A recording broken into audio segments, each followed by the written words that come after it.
Hey guys, welcome to the channel and the stream. This is Books Nelson with another edition of Playing Against the AI is No Fun, which I figured this is a great time to address this issue, considering you're going to have to play against the AI a whole lot to get that Kobe Bryant and a bunch of other really good cards. I will be covering most, if not all of those cards, but I just wanted to address this real quick so that the 2K devs could understand what the community complains about in a lot of these scenarios. So in this one here, we have the passing. So a common misconception is that the passing is too slow. I think the passing speed in and of itself is generally fine. However, there are two factors that mess up the passing, and that's the actual speed of the pass and catch animations themselves, not the ball flight, but the pass and catch animations. And then you have the speed up animations that happen with the AI. Well, with anybody. It can happen with a normal person too. And this doesn't just address playing against the AI, but I couched it in here because this is a situation we're going to be seeing a whole lot. Bad directional passes, number one. And then this situation where you have a fairly simple play, but your teammates basically betray you. So in this situation, we get a rebound. And our guy's out off to the races, right? I have my tempo up on high, cool. So Spencer Dinwiddie calls for the ball. So you see here, I've already pressed the button. So I'm helpless with what happens after this. I'm completely helpless. I'm at the mercy of 2K. Spencer Dinwiddie, instead of catching this ball, turns around and starts running down court. Now, in and of itself, that wouldn't be a high crime, but now look at this. So you see that? So he turned I already pressed the button, so I have no control over this. He already turned a very simple catch into this weird recovery animation that allows Mo Cheeks to catch up to him. So here's the other thing. Kevin Durant is wide open, right? He's one of the best shooters in the entire game.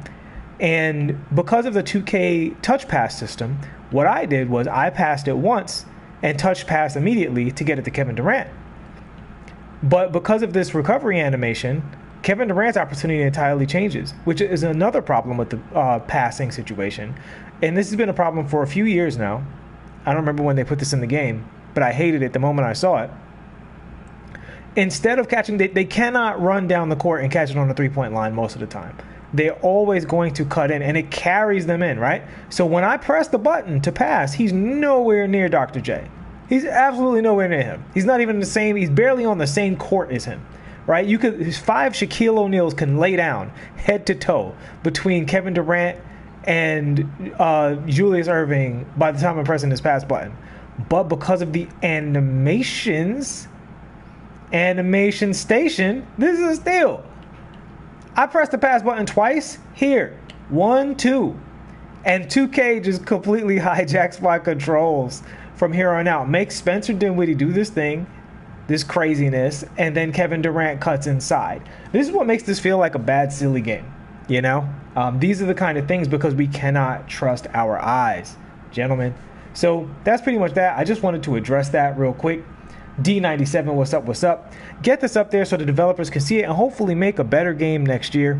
Improve on these things because I do think that this game is honestly a patch or two, a little bit of sliders away from being a really good game. But they need to address these issues and tune this game so that when we have things like this, a simple 1-2 pass doesn't turn into, the Benny Hill show. Like, come on, guys. We don't need to be doing that. I press pass. Spencer Dinwiddie loses his mind, turns into Randy Moss for some reason. And then Kevin Durant, he's going to run into Dr. J as fast as he possibly can for some reason. Even though the funny thing is, I don't understand why his player intelligence doesn't even tell him, hey, I'm the greatest three-point shooter. Like, I'm one of the greatest three-point shooters ever, especially at this height. He's standing in the paint. Why am I running at him? Like, I don't know. I don't understand that. We have no control over it, so we rely on the developers to tighten us up and not have people who are open for the best shot in the world, which is a wide open corner three with a very high level 3-point shooter. Instead of making Dr. J make a decision here, you have a situation where Kevin Durant is making Dr. J's job easy for him. And again, I have no control over that. There's no setting that I can put on to say, hey, Kevin Durant, if you're open, look for a 3. We used to have a space to floor option that's been taken out of the game. We don't have a setting where we can prioritize, open threes or anything like that. So as it is right now, everybody's paint hunting in the game. You often wind up with 3 or even 4 teammates in the paint. And since you're only controlling 1 out of those 3 or 4 teammates, it's not the user's fault. It's on 2K. All right, guys, that's going to wrap it up for this one. Just wanted to get this out there. And I'm going to tag the developers in this video. And hopefully we'll see some improvements next year. See you guys in the next one. We will be covering some spotlights. So thank you for watching. Please like and subscribe. What's up, Los? And peace.